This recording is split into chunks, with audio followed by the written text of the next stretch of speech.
ਬਾਰ-ਬਾਰ ਮੈਂ ਇਹ ਗੱਲ ਕੀਤੀ ਆ ਕਿ ਜਦੋਂ ਉਸੇ ਹੀ ਹਰਿਮੰਦਰ ਸਾਹਿਬ ਦੇ ਵਿੱਚ ਜਦੋਂ ਬਹੁਤ ਸਾਰੇ ਵੀਆਈਪੀ ਸੋ ਕਾਲਡ ਵੀਆਈਪੀ ਜਾਂਦੇ ਆ ਤਾਂ ਉਹ ਆਪਣੇ ਨਾਲ ਇੱਕ ਪੂਰਾ ਲਾਮ ਲਸ਼ਕਰ ਲੈ ਕੇ ਜਾਂਦੇ ਆ। ਪਿੱਛੇ ਜੇ ਜਿਹੜੇ ਹੁਣ ਸੀਐਮ ਸਾਹਿਬ ਬਣੇ ਉਹਨਾਂ ਦੀ ਜਿਹੜੀ ਸਿਸਟਰ ਹੈ ਉਹ ਵੀ ਕਿਸੇ ਭੈਣ ਉਹਨਾਂ ਦੀ ਕਿਸੇ ਗੁਰਦੁਆਰਾ ਸਾਹਿਬ ਦੇ ਵਿੱਚ ਮੱਥਾ ਟੇਕਣ ਗਏ ਤੇ ਉੱਥੇ ਵੀ ਆਪਣਾ ਲਾਮ ਲਸ਼ਕਰ ਨਾਲ ਲੈ ਕੇ ਗਨਮੈਨ ਨਾਲ ਲੈ ਕੇ ਗਏ ਨੇ। ਇਹ ਜਿਹੜਾ ਵੀਆਈਪੀ ਟਰੀਟਮੈਂਟ ਆ ਮੈਨੂੰ ਨਹੀਂ ਸਮਝ ਆਉਂਦੀ ਕਿ ਇਹ ਕਿਹੜੀ ਮੱਤ ਚੋਂ ਨਿਕਲ ਕੇ ਆਉਂਦਾ।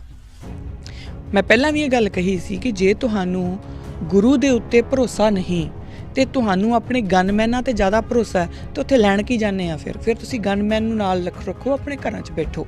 ਪਰ ਜੇਕਰ ਤੁਸੀਂ ਉੱਥੇ ਜਾਣਾ ਤਾਂ ਤੁਹਾਨੂੰ ਗੁਰੂ ਦੀ ਹੀ ਹੁਕਮ ਮੰਨਣਾ ਪਊਗਾ। ਗੁਰੂ ਦਾ ਹੁਕਮ ਇਹ ਹੈ ਕਿ ਸਭ ਇਕੁਅਲ ਨੇ। ਤੁਸੀਂ ਇਕੱਲੇ ਕਿਉਂਕਿ ਵੀਆਈਪੀ ਹੋ ਸੰਗਤ ਵਿੱਚ ਜਾ ਕੇ ਆਪਣਾ ਉਹ ਸਾਰਾ ਲਾਮ ਲਸ਼ਕਰ ਨਾਲ ਲੈ ਕੇ ਸੰਗਤ ਨੂੰ ਪਰੇਸ਼ਾਨ ਨਹੀਂ ਕਰ ਸਕਦੇ। ਤੇ ਜੇਕਰ ਤੁਸੀਂ ਕਰ ਰਹੇ ਔਰ ਗਲਤੀ ਸੰਗਤ ਦੀ ਹੈ ਕਿਉਂਕਿ ਸੰਗਤ ਉਹਨਾਂ ਨੂੰ ਸਵਾਲ ਨਹੀਂ ਕਰਦੀ। ਸੰਗਤ ਉਸ ਸਮੇਂ ਜਦੋਂ ਕਹਿੰਦੇ ਪਰੇ ਹੋ ਜਾਓ ਜੀ, ਉਹ ਇੱਕ ਦੂਜੇ ਦੀ ਉਹ ਹਿਊਮਨ ਚੇਨ ਬਣਾ ਲੈਂਦੇ ਆ ਹੱਥ ਫੜ ਕੇ, ਸੰਗਤ ਚੁੱਪ ਕਰਕੇ ਪਾਸੇ ਹੋ ਜਾਂਦੀ ਹੈ। ਕਿਉਂ ਸੰਗਤ ਪਾਸੇ ਹੋ ਜਾਂਦੀ ਹੈ? ਗੁਰੂ ਘਰਾਂ ਦੇ ਉੱਤੇ ਉਹ ਗੁਰੂ ਘਰ ਸਾਡੇ ਗੁਰੂ ਦੇ ਨੇ, ਬੇਸ਼ੱਕ ਉਹਨਾਂ ਦੇ ਗੁਰੂ ਦੇ ਵੀ ਨੇ, ਪਰ ਗੁਰੂ ਉਸੇ ਦਾ ਹੁੰਦਾ ਜਿਹੜਾ ਗੁਰੂ ਦੀ ਗੱਲ ਮੰਨੇ। ਇਹ ਨਹੀਂ ਕਿ ਆਪਣੇ ਮੂੰਹ ਜ਼ਬਾਨੀ ਨਹੀਂ ਕਿ ਮੇਰਾ ਵੀ ਗੁਰੂ ਓਨਾ ਹੀ ਹੈ ਜਿੰਨਾ ਤੁਹਾਡਾ। ਨਾ, ਜੇ ਮੈਂ ਗੁਰੂ ਦੀ ਗੱਲ ਮੰਨ ਰਹੀ ਹਾਂ ਤਾਂ ਮੇਰਾ ਗੁਰੂ ਹੈ।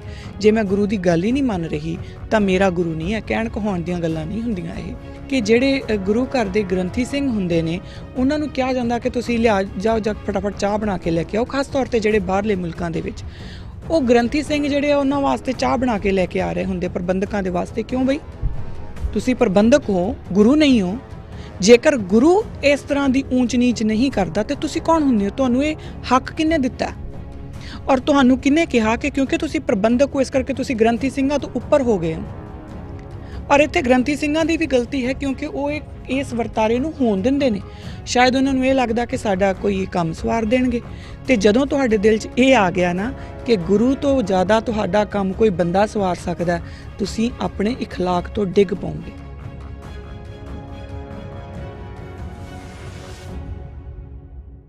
ਵਰਲਡਸ ਨੰਬਰ 1 ਸਿੱਖ ਮੀਡੀਆ ਅਕਾਲ ਚੈਨਲ ਦਾ ਸਿੱਖੀ ਤੇ ਆਧਾਰਿਤ ਬੇਹੱਦ ਹੀ ਹਰਮਨ ਪਿਆਰਾ ਪ੍ਰੋਗਰਾਮ ਕਿਰਦਾਰੇ ਖਾਲਸਾ ਅਕਾਲ ਚੈਨਲ ਦੇ ਨਾਲ ਹੁਣ ਪੋਡਕਾਸਟ ਦੇ ਹੋਰ networks Spotify, Google podcast, Amazon audible ਅਤੇ ਐਪਲ ਪੋਡਕਾਸਟ ਤੇ ਵੀ ਉਪਲਬਧ ਹੈ।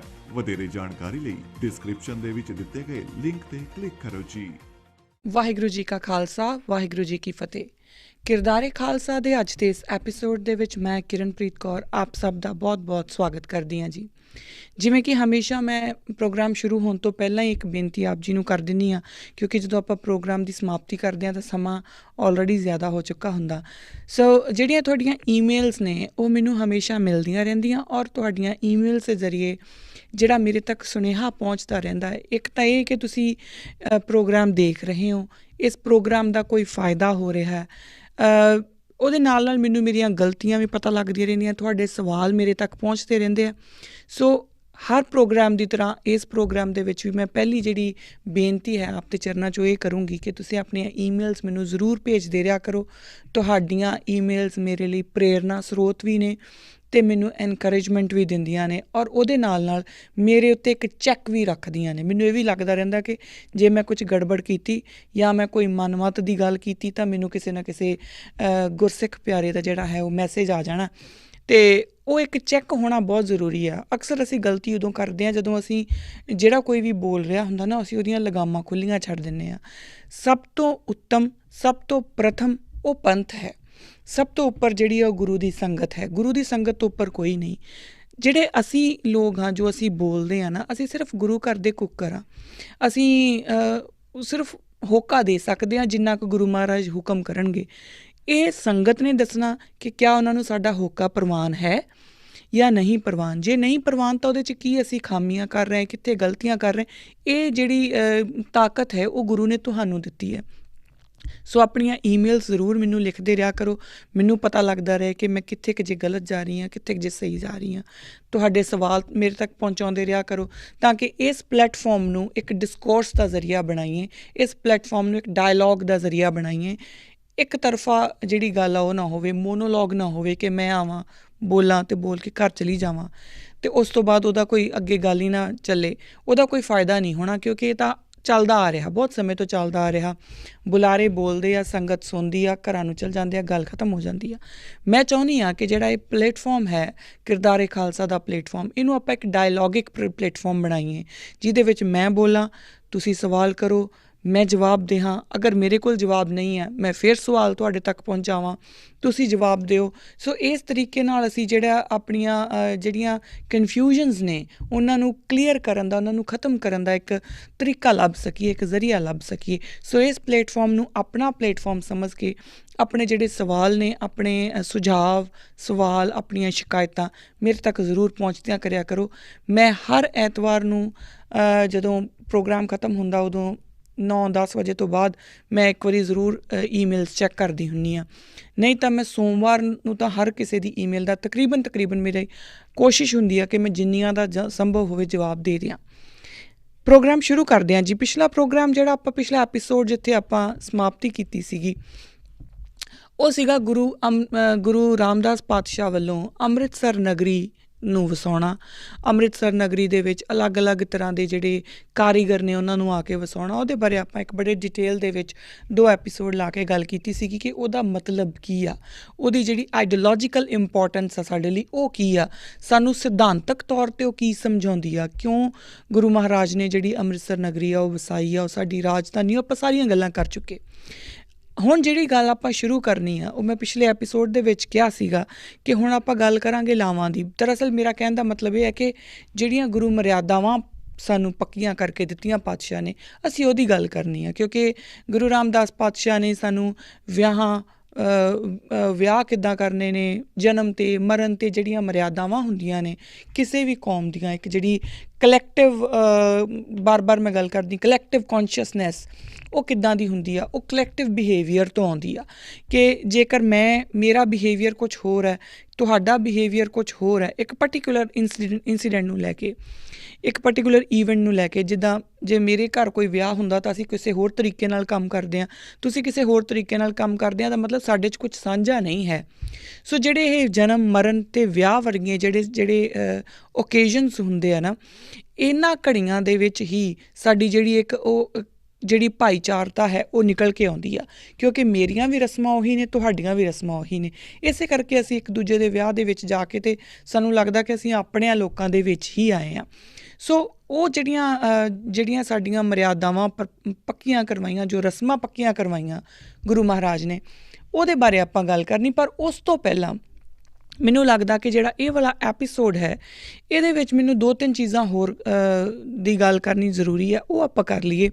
ਮਰਿਆਦਾਵਾਂ ਦੀ ਜਿਹੜੀ ਕਿਉਂ ਪੱਕੀਆਂ ਹੋਈਆਂ, ਕਿੱਦਾਂ ਪੱਕੀਆਂ ਹੋਈਆਂ, ਉਹਦੀ ਗੱਲ ਆਪਾਂ ਅਗਲੇ ਐਪੀਸੋਡ ਦੇ ਵਿੱਚ ਕਰਾਂਗੇ। ਇਹ ਜਿਹੜੀ ਅੱਜ ਵਾਲੀ ਗੱਲ ਹੈ ਉਹ ਇਸ ਲਈ ਇੰਪੋਰਟੈਂਟ ਆ ਕਿਉਂਕਿ ਇਹਦੇ ਤੋਂ ਨਾ ਸਾਨੂੰ 2 ਗੱਲਾਂ ਸਮਝ ਆਉਣਗੀਆਂ। ਇੱਕ ਤਾਂ ਇਹ ਕਿ ਗੁਰੂ ਗ੍ਰੰਥ ਸਾਹਿਬ ਮਹਾਰਾਜ ਦੇ ਰੂਪ ਦੇ ਵਿੱਚ ਸਾਡੇ ਕੋਲ ਜੀਵਤ ਗੁਰੂ ਬੈਠਾ ਹੈ, ਬਿਰਾਜਮਾਨ ਹੈ। ਜੇਕਰ ਅਸੀਂ ਆਪਣੇ ਜੀਵਤ ਜਾਗਦੇ ਗੁਰੂ ਦੀ ਗੱਲ ਨਹੀਂ ਨਾ ਸੁਣ ਸਕਦੇ, ਅਤੇ ਗੁਰੂ ਦੇ ਹੁੰਦਿਆਂ ਹੋਇਆਂ ਵੀ ਸਾਡੇ ਵਿੱਚ ਬਹੁਤ ਤਰ੍ਹਾਂ ਦੀਆਂ ਦੁਵਿਧਾਵਾਂ ਪੈਦਾ ਹੋ ਗਈਆਂ, ਅਤੇ ਅਸੀਂ ਇਹ ਸਮਝੀਏ ਕਿ ਸਾਡੇ ਤੋਂ ਨਲਾਇਕ ਹੋਰ ਕੌਣ ਹੋ ਸਕਦਾ। ਇੱਕ ਤਾਂ ਹੁੰਦਾ ਕਿ ਜਿਹਦਾ ਕੋਈ ਮਾਰਗਦਰਸ਼ਕ ਹੈ ਨਹੀਂ।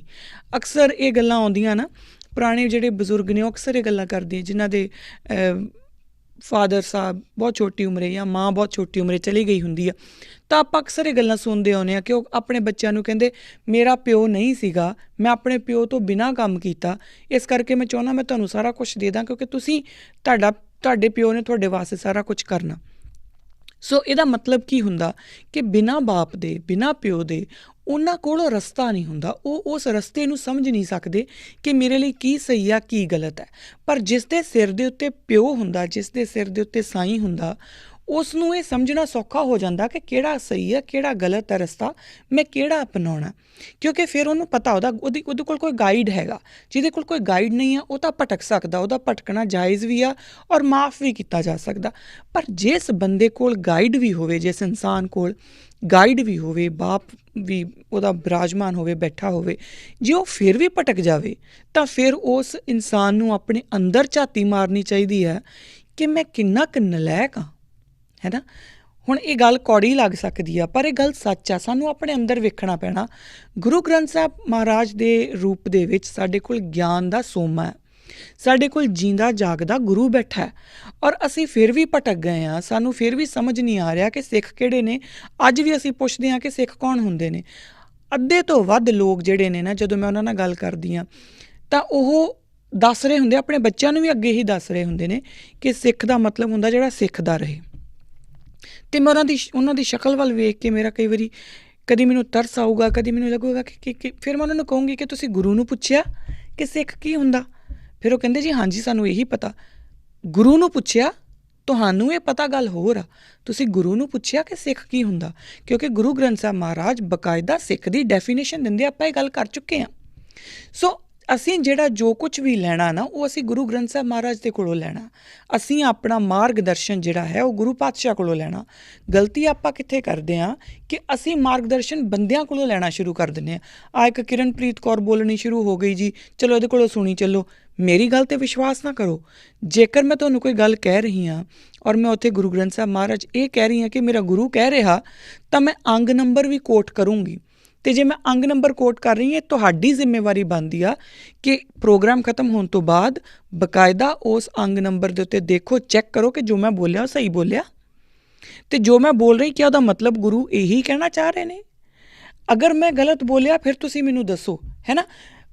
ਪ੍ਰੋਬਲਮ ਕੀ ਆ ਕਿ ਅਸੀਂ ਖੁਦ ਗੁਰੂ ਨਾਲ ਗੱਲ ਕਰਨ ਦੀ ਜ਼ਹਿਮਤ ਨਹੀਂ ਚੁੱਕਦੇ। ਅਸੀਂ ਗੁਰੂ ਦੇ ਜਿਹੜੇ ਉਹ ਚਿੱਠੀ ਜਿਹੜਾ ਦੇਣ ਆਉਂਦਾ ਨਾ, ਜਿੱਦਾਂ ਇਹ ਬਿਲਕੁਲ ਉਸੇ ਤਰੀਕੇ ਨਾਲ ਹੈ ਕਿ ਤੁਹਾਡੇ ਮੰਨ ਲਓ ਕਿ ਤੁਹਾਡੇ ਫਾਦਰ ਸਾਹਿਬ ਕਿਤੇ ਹੋਰ ਰਹਿੰਦੇ ਆ ਅਤੇ ਉਹਨਾਂ ਤੁਹਾਨੂੰ ਇੱਕ ਚਿੱਠੀ ਲਿਖੀ ਆ, ਅਤੇ ਤੁਸੀਂ ਉਹ ਪੋਸਟਮੈਨ ਨੂੰ ਕਹਿ ਰਹੇ ਆ ਕਿ ਮੈਨੂੰ ਪੜ੍ਹਨਾ ਆਉਂਦਾ ਪਰ ਮੈਂ ਨਹੀਂ ਪੜ੍ਹਨੀ, ਤੂੰ ਪੜ੍ਹ ਕੇ ਸੁਣਾ ਦੇ। ਹੁਣ ਇਹ ਪੋਸਟਮੈਨ ਦੀ ਮਰਜ਼ੀ ਆ ਕਿ ਉਹ ਕੀ ਪੜ੍ਹਦਾ ਚਿੱਠੀ ਦੇ ਵਿੱਚ। ਅਤੇ ਜੇ ਉਹ ਪੋਸਟਮੈਨ ਚਿੱਠੀ ਦੇ ਵਿੱਚ ਚਿੱਠੀ ਗਲਤ ਪੜ੍ਹ ਲੈਂਦਾ ਤਾਂ ਪੋਸਟਮੈਨ ਦੀ ਗਲਤੀ ਘੱਟ ਹੈ, ਤੁਹਾਡੀ ਗਲਤੀ ਜ਼ਿਆਦਾ, ਕਿਉਂਕਿ ਤੁਸੀਂ ਉਸ ਪੋਸਟਮੈਨ ਨੂੰ ਇੰਨਾ ਹੱਕ ਦਿੱਤਾ ਸੀਗਾ। ਹੋ ਇਹ ਸਕਦਾ ਸੀ ਕਿ ਪੋਸਟਮੈਨ ਨੂੰ ਤੁਸੀਂ ਕਹਿ ਦਿੱਤਾ ਕਿ ਚੱਲ ਪੜ੍ਹ ਦੇ, ਉਸ ਤੋਂ ਬਾਅਦ ਉਹ ਚਿੱਠੀ ਖੁਦ ਫੜਦੇ ਔਰ ਉਸਨੂੰ ਚੈੱਕ ਕਰਦੇ, ਵੈਰੀਫਾਈ ਕਰਦੇ ਕਿ ਉਹ ਪੋਸਟਮੈਨ ਸਹੀ ਵੀ ਹੈ, ਕਿਤੇ ਉਹ ਤੁਹਾਡੇ ਫਾਦਰ ਦੀ ਕੋਈ ਗਲਤ ਗੱਲ ਤਾਂ ਨਹੀਂ ਤੁਹਾਡੇ ਤੱਕ ਪਹੁੰਚਾਈ ਜਾ ਰਿਹਾ, ਇਹੋ ਜਿਹੀ ਗੱਲ ਤਾਂ ਨਹੀਂ ਪਹੁੰਚਾਈ ਜਾ ਰਿਹਾ ਜਿਹੜਾ ਤੁਹਾਡੇ ਫਾਦਰ ਸਾਹਿਬ ਕਹਿਣਾ ਹੀ ਨਹੀਂ ਚਾਹੁੰਦੇ ਸੀਗੇ। ਸੋ ਇਹਨਾਂ ਗੱਲਾਂ ਨੂੰ ਆਪਾਂ ਧਿਆਨ 'ਚ ਰੱਖੀਏ। ਜਦੋਂ ਵੀ ਕੋਈ ਪ੍ਰਚਾਰਕ ਜਾਂ ਕੋਈ ਵੀ ਸੋ ਕਾਲਡ ਬੁੱਧੀਜੀਵ ਜਾਂ ਕੋਈ ਵੀ ਮੇਰੇ ਵਰਗਾ ਵੀ ਕੋਈ ਜਿਹੜਾ ਆਮ ਕੋਈ ਵੀ ਉੱਠ ਕੇ ਬੋਲ ਰਿਹਾ ਹੁੰਦਾ, ਜਦੋਂ ਕੋਈ ਬੋਲਦਾ ਔਰ ਉਹ ਇਹ ਕਹਿੰਦਾ ਕਿ ਗੁਰੂ ਦੀ ਗੱਲ ਹੈ, ਤਾਂ ਤੁਸੀਂ ਜ਼ਰੂਰ ਵੈਰੀਫਾਈ ਕਰਿਆ ਕਰੋ ਕਿ ਵਾਕਈ ਹੀ ਉਹ ਗੁਰੂ ਗ੍ਰੰਥ ਸਾਹਿਬ ਮਹਾਰਾਜ ਦੇ ਪੈਰਾਮੀਟਰਸ 'ਤੇ ਖਰੀ ਉਤਰਦੀ ਹੈ। ਮੈਂ ਬਹੁਤ ਵਾਰ ਇਹ ਗੱਲ ਬੋਲ ਚੁੱਕੀ, ਬਹੁਤ ਵਾਰ ਬੋਲੂੰਗੀ, ਆਖਰੀ ਸਾਹ ਤੱਕ ਬੋਲਦੀ ਰਹੂੰਗੀ ਕਿ ਸਾਡੇ ਕੋਲ ਇੱਕੋ ਇੱਕ ਫੁਰਕਾਨ ਹੈ, ਇੱਕੋ ਇੱਕ ਪੈਰਾਮੀਟਰ ਹੈ, ਇੱਕੋ ਇੱਕ ਐਸਾ ਪੈਰੀਮੀਟਰ ਹੈ ਜੋ ਸਾਡੀਆਂ ਗੱਲਾਂ ਨੂੰ ਅਥੈਂਟੀਕੇਟ ਕਰਦਾ, ਲੈਜੀਟਿਮਾਈਜ਼ ਕਰਦਾ। ਉਹ ਜਿਹੜਾ ਅਥੈਂਟੀਕੇਟ ਔਰ ਲੈਜੀਟਿਮਾਈਜ਼ ਕਰਨ ਦਾ ਹੱਕ ਜਿਹੜਾ ਹੈ ਉਹ ਸਿਰਫ ਅਤੇ ਸਿਰਫ ਗੁਰੂ ਗ੍ਰੰਥ ਸਾਹਿਬ ਮਹਾਰਾਜ ਸੱਚੇ ਪਾਤਸ਼ਾਹ ਕੋਲ ਹੈ, ਹੋਰ ਕਿਸੇ ਕੋਲ ਨਹੀਂ। ਕੋਈ ਇਨਸਾਨ ਆਪਣੀ ਅਕਲ ਬੁੱਧ ਦੇ ਮੁਤਾਬਕ ਕੁਛ ਵੀ ਗੱਲ ਕਰ ਰਿਹਾ ਉਹ ਕਰ ਸਕਦਾ, ਪਰ ਉਹ ਗੁਰੂ ਦੀ ਗੱਲ ਨਹੀਂ ਹੋ ਸਕਦੀ। ਗੁਰੂ ਦੀ ਗੱਲ ਸਾਨੂੰ ਗੁਰੂ ਕੋਲੋਂ ਹੀ ਪੁੱਛਣੀ ਪਊਗੀ। ਸੋ ਅੱਜ ਦਾ ਜਿਹੜਾ ਇਸ ਕਰਕੇ ਜਿਹੜੀਆਂ ਅੱਜ ਜਿਹੜੀਆਂ ਗੱਲਾਂ ਕਰਨੀਆਂ ਉਹ ਇੰਪੋਰਟੈਂਟ ਆ, ਤਾਂ ਕਿ ਆਪਾਂ ਸਮਝ ਸਕੀਏ ਕਿ ਗੁਰੂ ਕੋਲ ਸਾਡੀਆਂ ਸਾਰੀਆਂ ਮੁਸ਼ਕਿਲਾਂ ਦਾ ਹੱਲ ਹੈਗਾ, ਪਰ ਅਸੀਂ ਉਹਨਾਂ ਨੂੰ ਖੁਦ ਨਹੀਂ ਸਮਝਿਆ। ਅਸੀਂ ਕਦੀ ਗੁਰੂ ਦੀ ਸ਼ਰਨ 'ਚ ਗਏ ਹੀ ਨਹੀਂ ਚੰਗੀ ਤਰ੍ਹਾਂ। ਹੁਣ ਇਹ ਆਪਾਂ ਗੱਲ ਸ਼ੁਰੂ ਕਰਾਂਗੇ ਗੁਰੂ ਰਾਮਦਾਸ ਮਹਾਰਾਜ ਦੇ ਜਿਹੜਾ ਜੀਵਨ ਹੈ, ਕਿਉਂਕਿ ਗੱਲ ਹੀ ਉੱਥੋਂ ਉਹਨਾਂ ਦੇ ਆਲੇ ਦੁਆਲੇ ਚੱਲ ਰਹੀ ਹੈ ਨਾ, ਤਾਂ ਸਾਨੂੰ ਇਹ ਸਮਝਣਾ ਬਹੁਤ ਜ਼ਰੂਰੀ ਹੈ ਕਿ ਜਦੋਂ ਉਹਨਾਂ ਨੇ ਅੰਮ੍ਰਿਤਸਰ ਸ਼ਹਿਰ ਵਸਾ ਦਿੱਤਾ, ਜਿੱਥੇ ਅੱਜ ਹਰਿਮੰਦਰ ਸਾਹਿਬ ਦੀ ਜਗ੍ਹਾ ਹੈਗੀ ਆ, ਉੱਥੇ ਬਕਾਇਦਾ ਦੀਵਾਨ ਲੱਗਦੇ ਸੀਗੇ। ਜਿੱਥੇ ਅੱਜ ਹਰਿਮੰਦਰ ਸਾਹਿਬ ਉਸਾਰੀ ਹੋਈ ਆ, ਉੱਥੇ ਦੀਵਾਨ ਲੱਗਦੇ ਸੀ। ਉਹਨਾਂ ਦੀਵਾਨਾਂ ਦੇ ਵਿੱਚ ਗੁਰੂ ਪਾਤਸ਼ਾਹ ਆਪ ਜਾਂਦੇ ਸੀ ਔਰ ਬਕਾਇਦਾ ਸੰਗਤਾਂ ਨੂੰ ਸੰਬੋਧਨ ਹੁੰਦੇ ਸੀਗੇ। ਉਹ ਜਿਹੜਾ ਉਹਨਾਂ ਦੀ ਇੱਕ ਜੀਵਨ ਸ਼ੈਲੀ, ਜਿਸ ਤਰੀਕੇ ਨਾਲ ਉਹ ਜੀ ਕੇ ਸਾਨੂੰ ਦਿਖਾ ਰਹੇ ਸੀ ਕਿ ਆਹ ਤੁਹਾਡੀ ਮਰਿਆਦਾ ਹੈ, ਆਹ ਗੁਰੂ ਮਰਿਆਦਾ ਹੈ, ਆਹ ਮੇਰਾ ਹੁਕਮ ਹੈ। ਉੱਥੇ ਬੈਠ ਕੇ ਉਹ ਹੁਕਮ ਦੇ ਰਹੇ ਸੀ। ਉਹ ਕੀ ਹੁਕਮ ਦੇ ਰਹੇ ਸੀ, ਸਾਨੂੰ ਉਹ ਸਮਝਣੇ ਬੜੇ ਜ਼ਰੂਰੀ ਆ। ਸੋ ਪਹਿਲਾਂ ਤਾਂ ਦੇਖੋ ਕਿ ਮਹਿਮਾ ਪ੍ਰਕਾਸ਼ ਦੇ ਅਕੋਰਡਿੰਗ ਸਾਨੂੰ ਸਮਝ ਲੱਗਦੀ ਹੈ, ਪਤਾ ਲੱਗਦਾ। ਹੋਰ ਵੀ ਕਈ ਜਿਹੜੇ ਇਤਿਹਾਸਕ ਗ੍ਰੰਥ ਲਿਖੇ ਹੋਏ ਨੇ ਉਹਨਾਂ ਦੇ ਅਕੋਰਡਿੰਗ ਸਾਨੂੰ ਇਹ ਪਤਾ ਲੱਗਦਾ ਕਿ ਗੁਰੂ ਸਾਹਿਬਾਨ ਜਦੋਂ ਸਵੇਰੇ ਉੱਠਦੇ ਸੀ ਅਤੇ ਬਕਾਇਦਾ ਇਸ਼ਨਾਨ ਕਰਨ ਤੋਂ ਬਾਅਦ ਉਹ ਆਪਣੇ ਇੱਕ ਅਕਾਲ ਪੁਰਖ ਦੀ ਉਸਤਤ ਕਰਨ ਤੋਂ ਬਾਅਦ ਉਹ ਬਕਾਇਦਾ ਉੱਥੇ ਜਾਇਆ ਕਰਦੇ ਸੀਗੇ। ਉਹ ਉਸੇ ਜਗ੍ਹਾ ਗੁਰੂ ਕੇ ਮਹਿਲ ਤੋਂ ਚੱਲ ਕੇ ਉਸ ਜਗ੍ਹਾ 'ਤੇ ਜਿੱਥੇ ਅੱਜ ਹਰਿਮੰਦਰ ਸਾਹਿਬ ਹੈ, ਬਕਾਇਦਾ ਉੱਥੇ ਦੀਵਾਨ ਲੱਗਦੇ ਸੀ। ਕਥਾ ਕੀਰਤਨ ਹੁੰਦਾ ਸੀ, ਫਿਰ ਲੰਗਰ ਦੀ ਜਿਹੜੀ ਹੈ ਉਹ ਲੰਗਰ ਚਾਲੂ ਹੁੰਦਾ ਸੀ ਅਤੇ ਲੰਗਰ ਦੇ ਵਿੱਚ ਗੁਰੂ ਮਹਾਰਾਜ ਆਪ ਸੰਗਤਾਂ ਨੂੰ ਨਾਲ ਲੈ ਕੇ ਜਾਇਆ ਕਰਦੇ ਸੀਗੇ। ਅਤੇ ਇਹ ਨਹੀਂ ਹੁੰਦਾ ਸੀਗਾ ਕਿ ਉਹ ਗੁਰੂ ਹੈ ਇਸ ਕਰਕੇ ਉਹ ਕਿਸੇ ਹੋਰ ਜਗ੍ਹਾ 'ਤੇ ਬੈਠ ਕੇ ਲੰਗਰ ਛਕਣਗੇ ਜਾਂ ਕੋਈ ਸਪੈਸ਼ਲ ਲੰਗਰ ਛਕਣਗੇ, ਇਹ ਨਹੀਂ ਹੁੰਦਾ ਸੀ। ਬਕਾਇਦਾ ਉਸੇ ਪੰਗਤ ਦੇ ਵਿੱਚ ਗੁਰੂ ਬੈਠਾ ਅਤੇ ਉਸੇ ਪੰਗਤ ਦੇ ਵਿੱਚ ਜਿਹੜੇ ਉਹ ਚੇਲੇ ਬੈਠੇ, ਗੁਰੂ ਚੇਲਾ, ਚੇਲਾ ਗੁਰੂ, ਉਹ ਇੱਕ ਹੀ ਰੀਤ ਜਿਹੜੀ ਆ ਉਹ ਇੰਝ ਹੀ ਚੱਲਦੀ ਆ ਰਹੀ ਆ। ਤਾਂ ਉਸੇ ਹੀ ਲੰਗਰ ਦੀ ਉਸੇ ਪੰਗਤ ਦੇ ਵਿੱਚ ਬੈਠ ਕੇ ਗੁਰੂ ਮਹਾਰਾਜ ਬਕਾਇਦਾ ਸੰਗਤਾਂ ਦੇ ਨਾਲ ਜਿਹੜਾ ਹੈ ਉਹ ਲੰਗਰ ਛਕਦੇ ਨੇ। ਹੁਣ ਇਹ ਜਿਹੜੀ ਮਰਿਆਦਾ ਹੈ ਇਸ ਨੂੰ ਆਪਾਂ ਆਪਣੇ ਵੱਲ ਜਰਾ ਸਮਝਣਾ ਸ਼ੁਰੂ ਕਰੀਏ, ਆਪਣੇ ਉੱਤੇ ਨਿਗਾਹ ਮਾਰੀਏ। ਇਹ ਕਿੱਦਾਂ ਹੋ ਜਾਂਦਾ ਹੈ ਕਿ ਜਦੋਂ ਸਾਨੂੰ ਇੱਕ ਛੋਟੀ ਜਿਹੀ ਵੀ ਕੋਈ ਵੱਡਾ ਅਹੁਦਾ ਮਿਲ ਜਾਏ ਅਤੇ ਅਸੀਂ ਆਪਣੇ ਆਪ ਨੂੰ VIP ਟਰੀਟਮੈਂਟ ਦੇਣਾ ਸ਼ੁਰੂ ਕਰ ਦਿੰਦੇ ਹਾਂ। ਜਿਹੜੇ ਸਿੱਖਾਂ ਦਾ ਗੁਰੂ ਆਪਣੀ ਪੰਗਤ ਦੇ ਵਿੱਚ, ਆਪਣੀ ਸੰਗਤ ਦੇ ਨਾਲ ਪੰਗਤ ਦੇ ਵਿੱਚ ਬੈਠ ਕੇ ਲੰਗਰ ਛਕ ਰਿਹਾ ਔਰ ਉਹ ਇਹ ਨਹੀਂ ਕਹਿੰਦਾ ਕਿ ਕਿਉਂਕਿ ਮੈਂ ਗੁਰੂ ਹਾਂ ਇਸ ਕਰਕੇ ਮੈਨੂੰ ਕੋਈ ਸਪੈਸ਼ਲ ਟਰੀਟਮੈਂਟ ਦਿਓ, ਕਿਉਂਕਿ ਮੈਂ ਗੁਰੂ ਹਾਂ ਇਸ ਕਰਕੇ ਜਿਹੜਾ ਦੁੱਧ ਮੈਂ ਪੀਊਂਗਾ ਨਾ ਉਹਦੇ ਵਿੱਚ ਲਾਚੀਆਂ ਪਈਆਂ ਹੋਣਗੀਆਂ, ਸੰਗਤ ਦੇ ਵਿੱਚ ਭਾਵੇਂ ਪਾਓ ਨਾ ਪਾਓ, ਇਹੋ ਜਿਹੀ ਉਹ ਗੱਲ ਕਿਉਂ ਨਹੀਂ ਕਰਦੇ। ਐਸੇ ਗੁਰੂ ਦੇ ਸਿੱਖ ਅੱਜ ਜਦੋਂ ਉਹਨਾਂ ਨੂੰ ਇੱਕ ਛੋਟੀ ਜਿਹੀ ਵੱਡੀ ਕੋਈ ਪੋਜੀਸ਼ਨ ਮਿਲ ਜਾਂਦੀ ਹੈ ਨਾ, ਚਾਹੇ ਉਹ ਗੁਰੂ ਘਰਾਂ ਦੇ ਪ੍ਰਬੰਧਕਾਂ ਦੀ ਮਿਲ ਜੇ, ਚਾਹੇ ਉਹਨਾਂ ਨੂੰ ਕਿਸੇ ਵੀ ਤਰੀਕੇ ਨਾਲ ਕੋਈ ਵੱਡੀ ਪੋਜੀਸ਼ਨ ਮਿਲ ਜਾਂਦੀ ਹੈ, ਉਹ ਆਪਣੇ ਆਪ ਨੂੰ VIP ਟਰੀਟਮੈਂਟ ਦੇਣਾ ਸ਼ੁਰੂ ਕਰ ਦਿੰਦੇ ਆ। ਮੈਨੂੰ ਨਹੀਂ ਪਤਾ ਕਿੱਦਾਂ। ਬਾਰ-ਬਾਰ ਮੈਂ ਇਹ ਗੱਲ ਕੀਤੀ ਆ ਕਿ ਜਦੋਂ ਉਸੇ ਹੀ ਹਰਿਮੰਦਰ ਸਾਹਿਬ ਦੇ ਵਿੱਚ ਜਦੋਂ ਬਹੁਤ ਸਾਰੇ ਸੋ ਕਾਲਡ VIP ਜਾਂਦੇ ਆ ਤਾਂ ਉਹ ਆਪਣੇ ਨਾਲ ਇੱਕ ਪੂਰਾ ਲਾਮ ਲਸ਼ਕਰ ਲੈ ਕੇ ਜਾਂਦੇ ਆ। ਪਿੱਛੇ ਜਿਹੜੇ ਹੁਣ CM ਸਾਹਿਬ ਬਣੇ ਉਹਨਾਂ ਦੀ ਜਿਹੜੀ ਸਿਸਟਰ ਹੈ ਉਹ ਵੀ ਕਿਸੇ ਭੈਣ ਉਹਨਾਂ ਦੀ ਕਿਸੇ ਗੁਰਦੁਆਰਾ ਸਾਹਿਬ ਦੇ ਵਿੱਚ ਮੱਥਾ ਟੇਕਣ ਗਏ ਅਤੇ ਉੱਥੇ ਵੀ ਆਪਣਾ ਲਾਮ ਲਸ਼ਕਰ ਨਾਲ ਲੈ ਕੇ, ਗਨਮੈਨ ਨਾਲ ਲੈ ਕੇ ਗਏ ਨੇ। ਇਹ ਜਿਹੜਾ VIP ਟਰੀਟਮੈਂਟ ਆ ਮੈਨੂੰ ਨਹੀਂ ਸਮਝ ਆਉਂਦੀ ਕਿ ਇਹ ਕਿਹੜੀ ਮੱਤ 'ਚੋਂ ਨਿਕਲ ਕੇ ਆਉਂਦਾ। ਮੈਂ ਪਹਿਲਾਂ ਵੀ ਇਹ ਗੱਲ ਕਹੀ ਸੀ ਕਿ ਜੇ ਤੁਹਾਨੂੰ ਗੁਰੂ ਦੇ ਉੱਤੇ ਭਰੋਸਾ ਨਹੀਂ ਅਤੇ ਤੁਹਾਨੂੰ ਆਪਣੇ ਗਨਮੈਨਾਂ 'ਤੇ ਜ਼ਿਆਦਾ ਭਰੋਸਾ ਹੈ ਤਾਂ ਉੱਥੇ ਲੈਣ ਕੀ ਜਾਂਦੇ ਆ। ਫਿਰ ਤੁਸੀਂ ਗਨਮੈਨ ਨੂੰ ਨਾਲ ਰੱਖੋ, ਆਪਣੇ ਘਰਾਂ 'ਚ ਬੈਠੋ। ਪਰ ਜੇਕਰ ਤੁਸੀਂ ਉੱਥੇ ਜਾਣਾ ਤਾਂ ਤੁਹਾਨੂੰ ਗੁਰੂ ਦੀ ਹੀ ਹੁਕਮ ਮੰਨਣਾ ਪਊਗਾ। ਗੁਰੂ ਦਾ ਹੁਕਮ ਇਹ ਹੈ ਕਿ ਸਭ ਇਕੁਅਲ ਨੇ। ਤੁਸੀਂ ਇਕੱਲੇ ਕਿਉਂਕਿ VIP ਹੋ ਸੰਗਤ ਵਿੱਚ ਜਾ ਕੇ ਆਪਣਾ ਉਹ ਸਾਰਾ ਲਾਮ ਲਸ਼ਕਰ ਨਾਲ ਲੈ ਕੇ ਸੰਗਤ ਨੂੰ ਪਰੇਸ਼ਾਨ ਨਹੀਂ ਕਰ ਸਕਦੇ। ਅਤੇ ਜੇਕਰ ਤੁਸੀਂ ਕਰ ਰਹੇ ਔਰ ਗਲਤੀ ਸੰਗਤ ਦੀ ਹੈ ਕਿਉਂਕਿ ਸੰਗਤ ਉਹਨਾਂ ਨੂੰ ਸਵਾਲ ਨਹੀਂ ਕਰਦੀ। ਸੰਗਤ ਉਸ ਸਮੇਂ ਜਦੋਂ ਕਹਿੰਦੇ ਪਰੇ ਹੋ ਜਾਓ ਜੀ, ਉਹ ਇੱਕ ਦੂਜੇ ਦੀ ਉਹ ਹਿਊਮਨ ਚੇਨ ਬਣਾ ਲੈਂਦੇ ਆ ਹੱਥ ਫੜ ਕੇ, ਸੰਗਤ ਚੁੱਪ ਕਰਕੇ ਪਾਸੇ ਹੋ ਜਾਂਦੀ ਹੈ। ਕਿਉਂ ਸੰਗਤ ਪਾਸੇ ਹੋ ਜਾਂਦੀ ਹੈ? ਗੁਰੂ ਘਰਾਂ ਦੇ ਉੱਤੇ ਉਹ ਗੁਰੂ ਘਰ ਸਾਡੇ ਗੁਰੂ ਦੇ ਨੇ, ਬੇਸ਼ੱਕ ਉਹਨਾਂ ਦੇ ਗੁਰੂ ਦੇ ਵੀ ਨੇ, ਪਰ ਗੁਰੂ ਉਸੇ ਦਾ ਹੁੰਦਾ ਜਿਹੜਾ ਗੁਰੂ ਦੀ ਗੱਲ ਮੰਨੇ। ਇਹ ਨਹੀਂ ਕਿ ਆਪਣੇ ਮੂੰਹ ਜ਼ਬਾਨੀ ਨਹੀਂ ਕਿ ਮੇਰਾ ਵੀ ਗੁਰੂ ਓਨਾ ਹੀ ਹੈ ਜਿੰਨਾ ਤੁਹਾਡਾ। ਨਾ, ਜੇ ਮੈਂ ਗੁਰੂ ਦੀ ਗੱਲ ਮੰਨ ਰਹੀ ਹਾਂ ਤਾਂ ਮੇਰਾ ਗੁਰੂ ਹੈ, ਜੇ ਮੈਂ ਗੁਰੂ ਦੀ ਗੱਲ ਹੀ ਨਹੀਂ ਮੰਨ ਰਹੀ ਤਾਂ ਮੇਰਾ ਗੁਰੂ ਨਹੀਂ ਹੈ। ਕਹਿਣ ਕਹਾਉਣ ਦੀਆਂ ਗੱਲਾਂ ਨਹੀਂ ਹੁੰਦੀਆਂ ਇਹ। ਸੋ ਸੰਗਤ ਨੂੰ ਉੱਥੇ ਸਵਾਲ ਕਰਨਾ ਬਣਦਾ ਕਿ ਇਹ ਉਹ ਜਗ੍ਹਾ ਹੈ ਭਾਈ ਸਾਹਿਬ ਜਿੱਥੇ ਗੁਰੂ ਸਾਹਿਬਾਨ ਨੇ ਆਪਣੀ ਸੰਗਤ ਨਾਲ ਪੰਗਤ ਵਿੱਚ ਬੈਠ ਕੇ ਲੰਗਰ ਛਕਿਆ, ਤਾਂ ਤੁਸੀਂ ਕਿਹੜੇ ਹਿਸਾਬ ਨਾਲ VIP ਟਰੀਟਮੈਂਟ ਦੇ ਰਹੇ ਹੋ। ਇਸੇ ਤਰੀਕੇ ਨਾਲ ਗੁਰੂ ਘਰ ਦੇ ਪ੍ਰਬੰਧਕ, ਗੱਲ ਮੇਰੀ ਬੁਰੀ ਲੱਗ ਸਕਦੀ ਹੈ ਕਿਸੇ ਨੂੰ, ਪਰ ਜੇ ਤਾਂ ਗਲਤ ਹੋਈ, ਜੇ ਤਾਂ ਝੂਠ ਹੋਈ ਤਾਂ ਬੇਸ਼ੱਕ ਮੈਨੂੰ ਜਿੱਥੇ ਮਰਜ਼ੀ ਤੁਸੀਂ ਦੰਡ ਲਾ ਦਿਓ, ਮੈਂ ਲੈਣ ਨੂੰ ਬਿਲਕੁਲ ਤਿਆਰ ਹਾਂ। ਪਰ ਜੇ ਇਹ ਸੱਚ ਹੈ, ਤੁਹਾਡੇ ਅੰਦਰ ਨੂੰ ਪਤਾ ਇਹ ਸੱਚ ਹੈ, ਤਾਂ ਫਿਰ ਆਪਣੇ ਆਪ ਨੂੰ ਘੋਖਿਓ ਜੇ। ਗੁਰੂ ਘਰਾਂ ਦੇ ਪ੍ਰਬੰਧਕ, ਔਰ ਇਹ ਮੇਰੇ ਸੁਣਨ 'ਚ ਬਹੁਤ ਵਾਰ ਆਇਆ ਕਿ ਜਿਹੜੇ ਗੁਰੂ ਘਰ ਦੇ ਗ੍ਰੰਥੀ ਸਿੰਘ ਹੁੰਦੇ ਨੇ ਉਹਨਾਂ ਨੂੰ ਕਿਹਾ ਜਾਂਦਾ ਕਿ ਤੁਸੀਂ ਜਾਓ ਫਟਾਫਟ ਚਾਹ ਬਣਾ ਕੇ ਲੈ ਕੇ ਆਓ। ਖਾਸ ਤੌਰ 'ਤੇ ਜਿਹੜੇ ਬਾਹਰਲੇ ਮੁਲਕਾਂ ਦੇ ਵਿੱਚ ਉਹ ਗ੍ਰੰਥੀ ਸਿੰਘ ਜਿਹੜੇ ਆ ਉਹਨਾਂ ਵਾਸਤੇ ਚਾਹ ਬਣਾ ਕੇ ਲੈ ਕੇ ਆ ਰਹੇ ਹੁੰਦੇ ਪ੍ਰਬੰਧਕਾਂ ਦੇ ਵਾਸਤੇ। ਕਿਉਂ ਬਈ? ਤੁਸੀਂ ਪ੍ਰਬੰਧਕ ਹੋ, ਗੁਰੂ ਨਹੀਂ ਹੋ। ਜੇਕਰ ਗੁਰੂ ਇਸ ਤਰ੍ਹਾਂ ਦੀ ਊਂਚ ਨੀਚ ਨਹੀਂ ਕਰਦਾ ਤਾਂ ਤੁਸੀਂ ਕੌਣ ਹੁੰਦੇ ਹੋ? ਤੁਹਾਨੂੰ ਇਹ ਹੱਕ ਕਿਹਨੇ ਦਿੱਤਾ ਔਰ ਤੁਹਾਨੂੰ ਕਿਹਨੇ ਕਿਹਾ ਕਿ ਕਿਉਂਕਿ ਤੁਸੀਂ ਪ੍ਰਬੰਧਕ ਹੋ ਇਸ ਕਰਕੇ ਤੁਸੀਂ ਗ੍ਰੰਥੀ ਸਿੰਘਾਂ ਤੋਂ ਉੱਪਰ ਹੋ ਗਏ ਹੋ? ਔਰ ਇੱਥੇ ਗ੍ਰੰਥੀ ਸਿੰਘਾਂ ਦੀ ਵੀ ਗਲਤੀ ਹੈ ਕਿਉਂਕਿ ਉਹ ਇਸ ਵਰਤਾਰੇ ਨੂੰ ਹੋਣ ਦਿੰਦੇ ਨੇ। ਸ਼ਾਇਦ ਉਹਨਾਂ ਨੂੰ ਇਹ ਲੱਗਦਾ ਕਿ ਸਾਡਾ ਕੋਈ ਕੰਮ ਸਵਾਰ ਦੇਣਗੇ। ਅਤੇ ਜਦੋਂ ਤੁਹਾਡੇ ਦਿਲ 'ਚ ਇਹ ਆ ਗਿਆ ਨਾ ਕਿ ਗੁਰੂ ਤੋਂ ਜ਼ਿਆਦਾ ਤੁਹਾਡਾ ਕੰਮ ਕੋਈ ਬੰਦਾ ਸਵਾਰ ਸਕਦਾ, ਤੁਸੀਂ ਆਪਣੇ ਇਖਲਾਕ ਤੋਂ ਡਿੱਗ ਪਾਓਗੇ, ਉਦੋਂ ਹੀ ਇਖਲਾਕ ਤੋਂ ਡਿੱਗੋਗੇ। ਸੋ ਅਸੀਂ ਅਗਰ ਆਪਣੇ ਗੁਰੂਆਂ ਨੂੰ, ਜਦੋਂ ਅਸੀਂ ਕਹਿੰਦੇ ਹਾਂ ਨਾ ਗੁਰੂ ਰਾਮਦਾਸ ਪਾਤਸ਼ਾਹ ਦਾ ਨਾਮ ਲੈਂਦੇ ਹਾਂ ਅਸੀਂ ਆਪਣੀ ਅਰਦਾਸ ਦੇ ਵਿੱਚ, ਤਾਂ ਸੋਚਿਆ ਕਰੋ, ਬੇਸ਼ੱਕ ਗੁਰੂ ਘਰ ਦੇ ਵਜ਼ੀਰ ਹੋਣ, ਬੇਸ਼ੱਕ ਗੁਰੂ ਘਰ ਦੇ ਪ੍ਰਬੰਧਕ ਹੋਣ, ਇਹ ਸੋਚਿਆ ਕਰੀਏ ਕਿ ਅਸੀਂ ਕਿਹੜੇ ਗੁਰੂ ਦਾ ਨਾਮ ਲੈ ਰਹੇ ਹਾਂ, ਉਹਦਾ ਜੀਵਨ ਕੀ ਸੀ ਔਰ ਫਿਰ ਅਸੀਂ ਕੀ ਕਰ ਰਹੇ ਹਾਂ। ਅਤੇ ਜੇ ਇਹ ਫਿਰ ਵੀ ਤੁਹਾਡੀ ਆਤਮਾ ਨੂੰ ਝੰਜੋੜਦਾ ਨਹੀਂ ਹੈ ਨਾ ਇਹ ਸੱਚ, ਜੇ ਤੁਹਾਨੂੰ ਫਿਰ ਵੀ ਤੁਸੀਂ ਜਾ ਕੇ ਗੁਰੂ ਦੇ ਸਾਹਮਣੇ ਖੜ੍ਹੇ ਹੋ ਕੇ ਬਕਾਇਦਾ ਮੱਥਾ ਟੇਕ ਲੈਂਦੇ ਆ, ਤਾਂ ਫਿਰ ਪਤਾ ਨਹੀਂ, ਮੈਨੂੰ ਨਹੀਂ ਸਮਝ ਆਉਂਦੀ ਫਿਰ ਮੈਂ ਕੀ ਕਹਾਂ। ਪਰ ਇਹ ਗੱਲ ਸੋਚਿਓ ਜ਼ਰੂਰ ਕਿ ਅਸੀਂ ਸਿਰਫ ਗੁਰੂ ਘਰਾਂ ਦੇ ਪ੍ਰਬੰਧਕ ਹਾਂ, ਗੁਰੂ ਨਹੀਂ ਹਾਂ। ਔਰ ਗੁਰੂ ਵੀ ਐਸਾ ਜਿਹਨੇ ਸੰਗਤ ਦੇ ਨਾਲ ਤੇ ਆਪਣੇ 'ਚ ਕੋਈ ਵਿਤਕਰਾ ਕੀਤਾ ਹੀ ਨਹੀਂ। ਉਹ ਬਕਾਇਦਾ ਸੰਗਤ ਦੇ ਵਿੱਚ ਬੈਠਦੇ ਆ ਤੇ ਅਸੀਂ ਉਸੇ ਹੀ ਗੁਰੂ ਘਰ ਦੇ ਵਿੱਚ ਉਸੇ ਹੀ ਗੁਰਦੁਆਰੇ ਦੀ ਜਿਹੜੀ ਮਰਿਆਦਾ ਹੈ ਉਹਨੂੰ ਅਸੀਂ ਤਹਿਸ ਨਹਿਸ ਕਰੀ ਜਾਂਦੇ ਹਾਂ ਕਿਉਂਕਿ ਅਸੀਂ ਪ੍ਰਬੰਧਕ ਆ, ਇਸ ਕਰਕੇ ਅਸੀਂ ਬੜੇ ਵੱਡੇ ਆ। ਚੰਗੀ ਗੱਲ ਆ, ਬਹੁਤ ਚੰਗੀ ਗੱਲ ਆ ਕਿ ਗੁਰੂ ਘਰਾਂ ਦੇ ਪ੍ਰਬੰਧ ਕਰਨੇ ਵੀ ਬਹੁਤ ਵੱਡਾ ਆਪਣੇ ਆਪ ਦੇ ਵਿੱਚ ਇੱਕ ਬਹੁਤ ਵੱਡਾ ਕੰਮ ਆ ਔਰ ਅਸੀਂ ਸਾਰੇ ਰਿਣੀ ਆ ਕਿ ਤੁਸੀਂ ਉਹ ਕੰਮ ਕਰਦੇ ਆ। ਪਰ ਇਹਦੇ ਨਾਲ ਨਾਲ ਆਪਾਂ ਇਹ ਵੀ ਵੇਖੀਏ ਕਿ ਅਸੀਂ ਗੁਰੂ ਦੀ ਜਿਹੜੀ ਮਰਿਆਦਾ ਹੈ ਉਹਨੂੰ ਕਿਤੇ ਛਿੱਕੇ ਟੰਗ ਕੇ ਤਾਂ ਨਹੀਂ ਬੈਠੇ ਹੋਏ।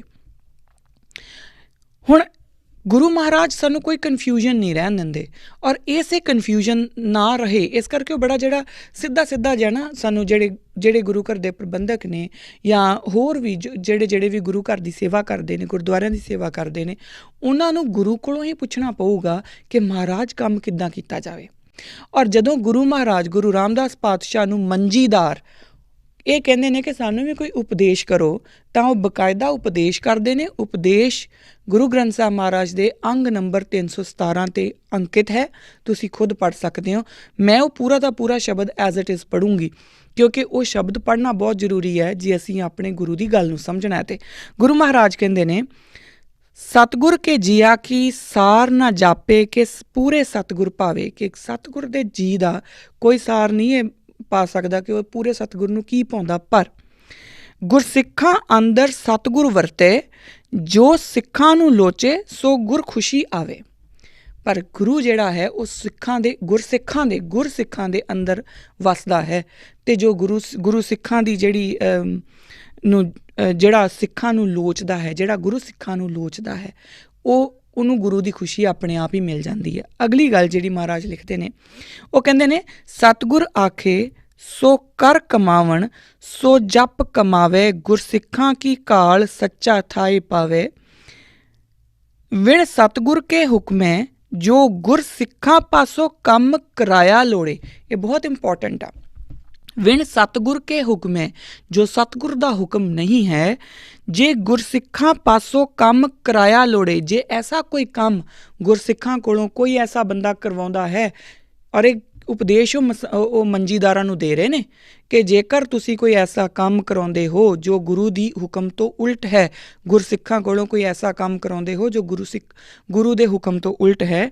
ਵਿਣ ਸਤਿਗੁਰ ਕੇ ਹੁਕਮੇ, ਜੇ ਗੁਰਸਿੱਖਾਂ ਪਾਸੋਂ ਕੰਮ ਕਰਾਇਆ ਲੋੜੇ, ਤਿਸ ਗੁਰਸਿੱਖ ਫਿਰ ਨੇੜ ਨਾ ਆਵੇ। ਫਿਰ ਉਸ ਦੇ ਨੇੜੇ ਗੁਰੂ ਦੇ ਸਿੱਖ ਨਹੀਂ ਆਉਣਗੇ। ਯਾਨੀ ਕਿ ਗੁਰੂ ਸੰਗਤ ਦੇ ਕੋਲੋਂ ਉਹ ਬੰਦਾ ਭ੍ਰਿਸ਼ਟਿਆ ਜਾਊਗਾ, ਉਹ ਦੂਰ ਹੋ ਜਾਊਗਾ, ਉਸਨੂੰ ਬਿਲਕੁਲ ਪਾਸੇ ਕਰ ਦਿੱਤਾ ਜਾਊਗਾ। ਹੋ ਸਕਦਾ ਸਮਾਂ ਲੱਗੇ। ਮੰਜੀਦਾਰਾਂ ਨੂੰ ਵੀ ਤਾਂ ਜਦੋਂ ਮੰਜੀਆਂ ਖ਼ਤਮ ਕੀਤੀਆਂ, ਜਦੋਂ ਮਸੰਦ ਜਿਹੜੇ ਨੇ ਉਹ ਖ਼ਤਮ ਕੀਤੇ ਨੇ ਤਾਂ ਉਹ ਵੀ ਤਾਂ 10ਵੇਂ ਜਾਮੇ 'ਚ ਹੀ ਜਾ ਕੇ ਹੁੰਦੇ ਨੇ ਨਾ। ਸਮਾਂ ਲੱਗਦਾ ਪਰ ਗੁਰੂ ਇਨਸਾਫ ਕਰਦਾ ਜ਼ਰੂਰ ਹੈ। ਅਗਲੀ ਗੱਲ ਜਿਹੜੀ ਗੁਰੂ ਮਹਾਰਾਜ ਕਹਿੰਦੇ ਨੇ ਉਹ ਕਹਿੰਦੇ ਨੇ ਗੁਰ ਸਤਿਗੁਰ ਆਗੇ ਕੋ ਜਿਉ ਲਾਏ ਕਾਲੇ, ਤਿਸ ਆਗੇ ਗੁਰਸਿੱਖ ਕਾਰ ਕਮਾਵੇ। ਜੇ ਠੱਗੀ ਆਵੇ ਠੱਗੀ ਉੱਠ ਜਾਏ, ਤਿਸ ਨੇੜੇ ਗੁਰਸਿੱਖ ਮੂਲ ਨਾ ਆਵੇ। ਕਿ ਜਿਹੜੀਆਂ ਇਹ ਠੱਗੀਆਂ ਜੀਆਂ ਦੀ ਗੱਲ ਹੈ ਨਾ, ਹੁਣ ਠੱਗੀ ਕਿਹੜੀ ਹੈ? ਠੱਗੀ ਹਰ ਉਹ ਚੀਜ਼ ਹੈ ਜੋ ਗੁਰੂ ਦਾ ਹੁਕਮ ਨਹੀਂ ਹੈ। ਜੋ ਵੀ ਕੰਮ ਅਸੀਂ ਗੁਰੂ ਦੇ ਆਪਣੇ ਆਪ ਨੂੰ ਇਹ ਦਿਖਾ ਕੇ ਅਸੀਂ ਜਦੋਂ ਪ੍ਰਟੈਂਡ ਇਹ ਕਰਦੇ ਹਾਂ ਕਿ ਅਸੀਂ ਗੁਰੂ ਦੇ ਹੁਕਮ ਦੇ ਵਿੱਚ ਹਾਂ ਪਰ ਅਸੀਂ ਗੁਰੂ ਦੇ ਹੁਕਮ 'ਚ ਨਹੀਂ ਹੁੰਦੇ, ਕਰ ਅਸੀਂ ਮਨਮਤ ਰਹੇ ਹੁੰਦੇ ਹਾਂ, ਉਹ ਠੱਗੀ ਹੀ ਹੈ।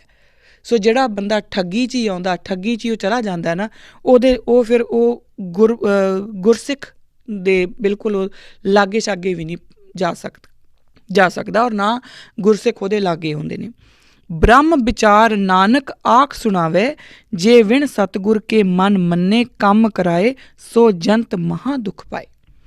ਜੋ ਸਤਿਗੁਰ ਦੇ ਮਨ ਨੂੰ ਨਹੀਂ ਮੰਨਦਾ, ਜੇ ਐਸਾ ਕੰਮ ਸਤਿਗੁਰ ਦੇ ਸਿੱਖਾਂ ਕੋਲੋਂ ਕੋਈ ਕਰਾਉਂਦਾ ਹੈ, ਔਰ ਇਹ ਗੱਲ ਮੈਂ ਬਾਰ-ਬਾਰ ਕਹਿ ਰਹੀ ਹਾਂ, ਮੰਜੀਦਾਰਾਂ ਨੂੰ ਹੁਕਮ ਕਰ ਰਹੇ ਨੇ, ਇਹ ਉਪਦੇਸ਼ ਮੰਜੀਦਾਰਾਂ ਨੂੰ ਦੇ ਰਹੇ ਨੇ ਉਹ ਕਿ ਜੇ ਸਤਿਗੁਰੂ ਦੇ ਮਨ ਮੰਨਣ ਤੋਂ ਬਿਨਾਂ ਜਿਸ ਕੰਮ ਨੂੰ ਸਤਿਗੁਰ ਦਾ ਮਨ ਨਹੀਂ ਮੰਨਦਾ, ਅਗਰ ਉਹ ਕੰਮ ਕਰਵਾਇਆ ਜਾ ਰਿਹਾ ਗੁਰਸਿੱਖਾਂ ਕੋਲੋਂ ਤਾਂ ਉਸ ਕੰਮ ਦੇ ਵਿੱਚ ਗੁਰੂ ਦੀ ਖੁਸ਼ੀ ਨਹੀਂ ਹੋ ਸਕਦੀ। ਔਰ ਜੇ ਗੁਰੂ ਦੀ ਖੁਸ਼ੀ ਨਹੀਂ ਹੈ, ਉਸ ਜੰਤ ਨੂੰ ਮਹਾ ਦੁੱਖ ਪਾਵੇ।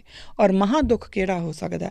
ਜਿਸ ਦਿਨ ਸਾਨੂੰ ਗੁਰੂ ਆਪਣੇ ਆਪ ਤੋਂ ਦੂਰ ਕਰ ਦਊਗਾ, ਜਿਸ ਦਿਨ ਗੁਰੂ ਸਾਨੂੰ ਡਿਸਓਨ ਕਰ ਦੇਣਗੇ ਕਿ ਇਹ ਮੇਰੇ ਸਿੱਖ ਹੈ ਹੀ ਨਹੀਂ, ਉਸ ਦਿਨ ਯਕੀਨ ਮੰਨਿਓ ਜੇ ਸਾਡੇ ਪੱਲੇ ਕੱਖ ਨਹੀਂ ਰਹਿਣਾ।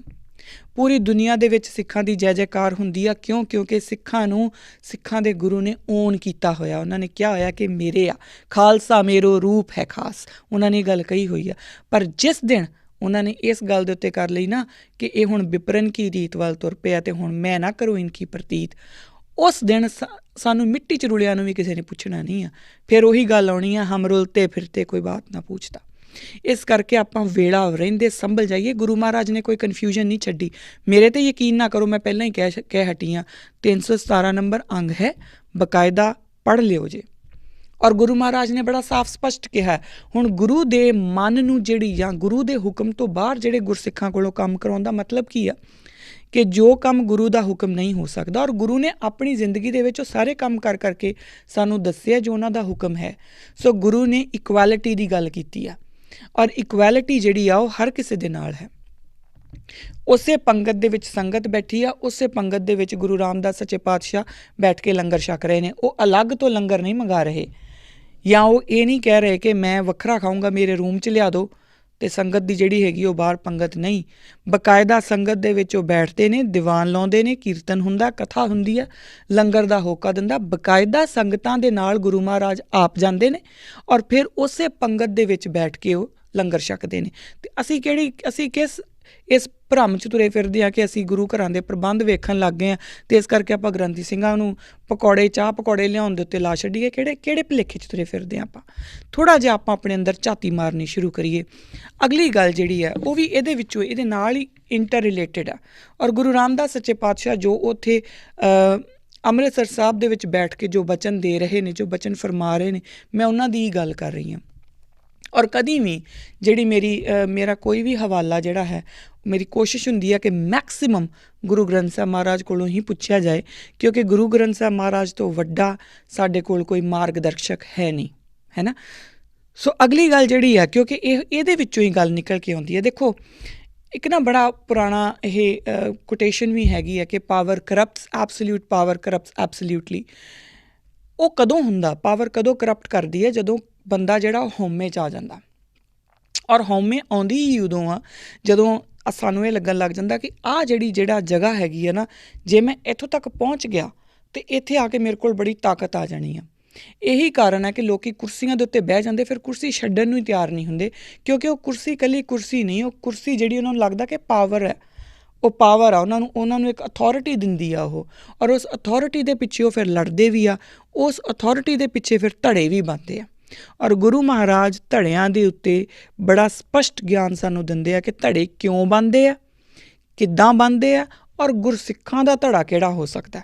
ਗੁਰੂ ਸਿੱਖਾਂ ਦੇ ਵਿੱਚ ਧੜੇ ਨਹੀਂ ਹੋਣੇ ਚਾਹੀਦੇ, ਪਰ ਗੁਰਸਿੱਖਾਂ ਦਾ ਧੜਾ ਕਿਹੜਾ ਹੋਣਾ ਉਹ ਮਹਾਰਾਜ ਬੜੇ ਸਾਨੂੰ ਕਲੀਅਰ ਦੱਸਦੇ ਆ। ਇਹ ਵੀ ਤੁਸੀਂ ਆਪ ਜੀ ਖੁਦ ਜਿਹੜਾ ਹੈ ਅੰਗ ਨੰਬਰ 366 ਦੇ ਉੱਤੇ ਦੇਖ ਸਕਦੇ ਹਾਂ, 366 ਦੇ ਉੱਤੇ।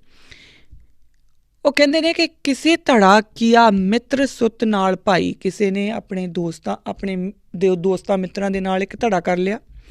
ਕਿਸੀ ਧੜਾ ਕੀਆ ਕੁੜਮ ਸਕੇ ਨਾਲ ਜਵਾਈ, ਕਿਸੀ ਧੜਾ ਕੀਆ ਸਿਕਦਾਰ ਚੌਧਰੀ ਨਾਲ ਆਪਣੇ ਸੁਆਈ, ਕਿ ਕਿਸੇ ਨੇ ਆਪਣੇ ਦੋਸਤਾਂ ਮਿੱਤਰਾਂ ਦੇ ਨਾਲ ਧੜਾ ਕਰ ਲਿਆ, ਕਿਸੇ ਨੇ ਆਪਣੇ ਰਿਸ਼ਤੇਦਾਰਾਂ ਨਾਲ ਧੜਾ ਕਰ ਲਿਆ, ਕਿਸੇ ਨੇ ਚੌਧਰੀਆਂ ਨਾਲ ਧੜਾ ਕਰ ਲਿਆ ਤਾਂ ਕਿ ਉਹਨਾਂ ਦਾ ਕੋਈ ਜਿਹੜਾ ਸਵਾਰਥ ਆ ਉਹ ਪੂਰਾ ਹੁੰਦਾ ਰਹੇ। ਹਮਾਰਾ ਧੜਾ ਹਰ ਰਹਿਆ ਸਮਾਈ, ਸਾਡਾ ਧੜਾ ਉਸ ਪਰਮਾਤਮਾ ਦੇ ਨਾਲ ਆ। ਸਾਡਾ ਧੜਾ ਨਾ ਤਾਂ ਮਿੱਤਰਾਂ ਦੇ ਨਾਲ, ਨਾ ਦੋਸਤਾਂ ਦੇ ਨਾਲ, ਨਾ ਸ਼ਾਹੂਕਾਰਾਂ ਦੇ ਨਾਲ, ਸਾਨੂੰ ਕਿਸੇ ਨਾਲ ਕੋਈ ਲੈਣਾ ਦੇਣਾ ਨਹੀਂ। ਸਾਡਾ ਧੜਾ ਕਿਹਦੇ ਨਾਲ ਹੈ? ਉਸ ਇੱਕ ਅਕਾਲ ਪੁਰਖ ਨਾਲ। ਹਮ ਹਰਸਿਓ ਧੜਾ ਕੀਆ ਮੇਰੀ ਹਰ ਟੇਕ, ਕਿ ਮੈਂ ਜਿਹੜਾ ਧੜਾ ਜੋ ਅਸੀਂ ਔਰ ਗੁਰੂ ਮਹਾਰਾਜ ਜਦੋਂ ਇਹ ਗੱਲ ਉਪਦੇਸ਼ ਦੇ ਰਹੇ ਨੇ ਉਹ ਤਾਂ ਸਾਰੇ ਸਿੱਖਾਂ ਨੂੰ ਦੇ ਰਹੇ ਨੇ ਕਿ ਸਾਡਾ ਧੜਾ ਜਿਹੜਾ ਹੈ ਉਹ ਉਸ ਇੱਕ ਹਰ ਦੇ ਨਾਲ ਹੈ, ਉਸ ਇੱਕ ਅਕਾਲ ਪੁਰਖ ਨਾਲ ਹੈ ਜਿਹਦੇ ਉੱਤੇ ਮੇਰੀ ਟੇਕ ਹੈ। ਬਹੁਤ ਲੰਬਾ ਇਹ ਸ਼ਬਦ ਹੈ, ਪੂਰਾ ਸ਼ਬਦ ਤੁਸੀਂ ਧਿਆਨ ਨਾਲ ਖੁਦ ਪੜ੍ਹ ਲਿਓ, ਪਰ ਮੈਂ ਵਿੱਚੋਂ ਕੁਛ ਚੀਜ਼ਾਂ ਪੜ੍ਹ ਕੇ ਦੱਸੂੰਗੀ।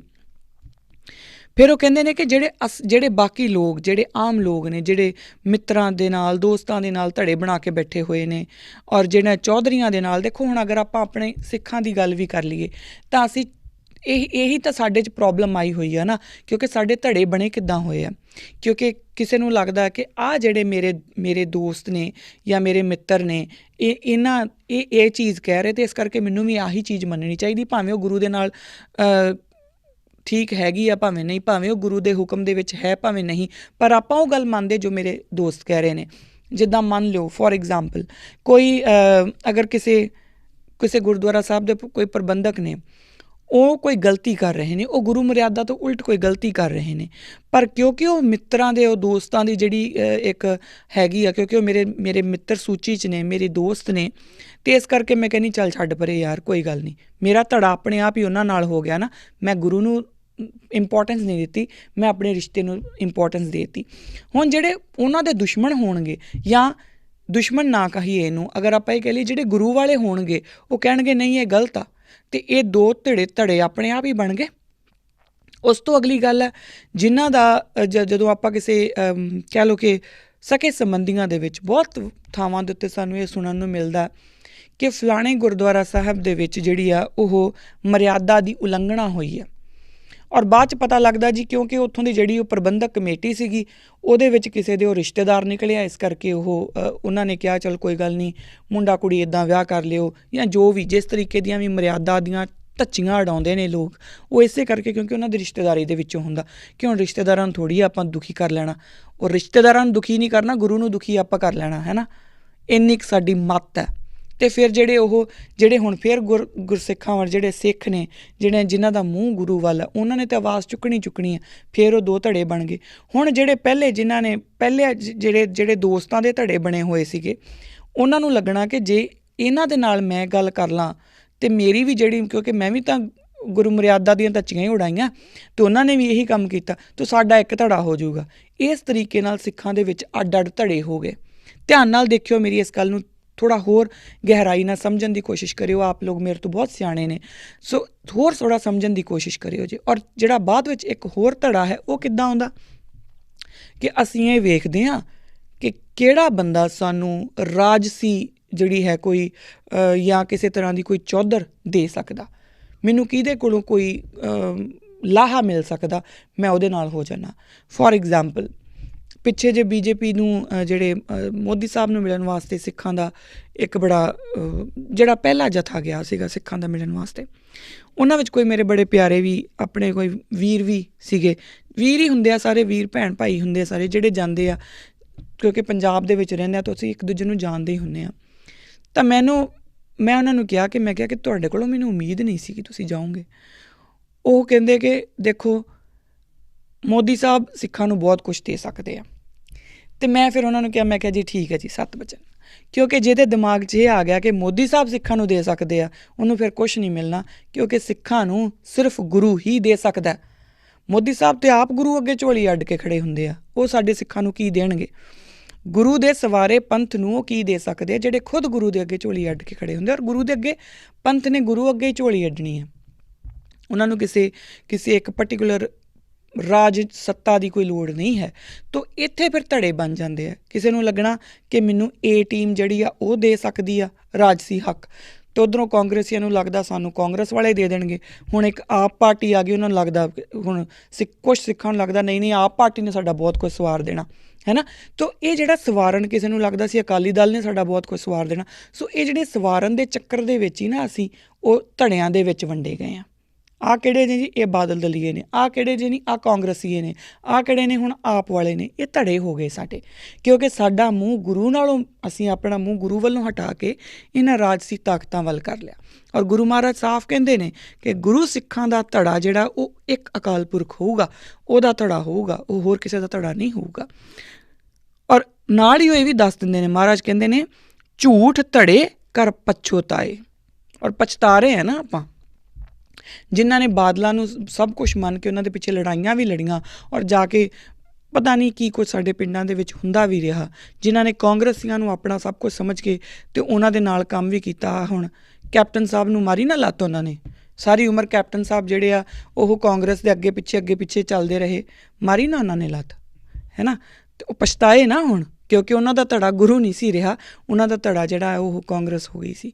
ਸੋ ਗੁਰੂ ਮਹਾਰਾਜ ਕਹਿੰਦੇ ਨੇ ਕਿ ਜਿਹੜੇ ਝੂਠੇ ਧੜੇ ਦੇ ਉੱਤੇ ਖੜੇ ਨੇ ਉਹ ਪਛਤਾਉਣਗੇ, ਔਰ ਪਛਤਾਉਣਗੇ ਕਿਉਂਕਿ ਗੁਰੂ ਦਾ ਫਰਮਾਨ ਹੈ, ਗੁਰੂ ਦਾ ਹੁਕਮ ਹੈ।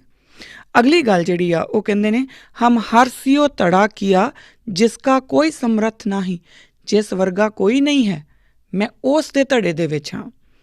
ਅਗਲੀ ਗੱਲ ਉਹ ਕਹਿੰਦੇ ਨੇ ਇਹ ਸਭ ਹੁਣ ਜਿਹੜੇ ਆ ਜਿੰਨੇ ਵੀ ਧੜੇ ਨੇ, ਮੈਂ ਪਹਿਲਾਂ ਵੀ ਕਹਿ ਚੁੱਕੀ, ਇਹ ਬਹੁਤ ਲੰਬਾ ਸ਼ਬਦ ਹੈ, ਮੈਂ ਵਿੱਚੋਂ ਗੱਲਾਂ ਕੋਟ ਕਰ ਰਹੀ ਹਾਂ।